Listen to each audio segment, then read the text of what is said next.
छा गहिले। का बताई हो तो ससुर हमें ऐसन कहा कइले कि होली में सगर छा गहिले। का कइले यूज की छापल बनी यूज पढ़ने हपे पर रे। सुना किरणवा डोलस है पर रे भइल बानी होली में रे पर रे। किरणवा डोलस है पर रे भइल बानी होली में रे पर रे।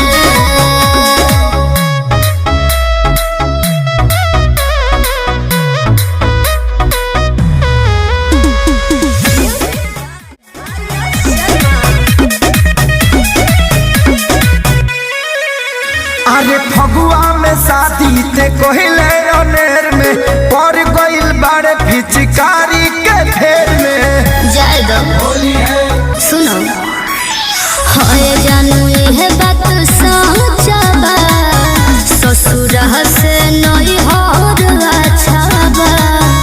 अरे फगुआ में शादी ते कहले अनेर में पर गइल बाड़े फिचकारी के फेर में। बंदी पथरिया में रहे अनहरिया की बारा रहे फेर पर रे। बलनुआ डोलस है पर रे भइल बानी होली में रे पर रे। बलनुआ डोलस है पर रे भइल बानी होली में रे पर रे।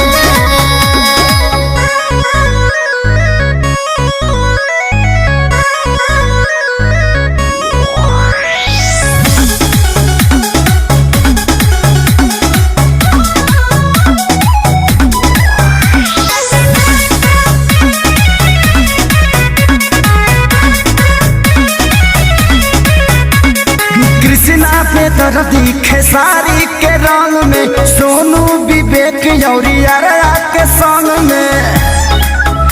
एहो चंदन दया हुत ना मनले मजबूरी के ना जनले। अरे कृष्णा पे दर्दी खेसारी के रंग में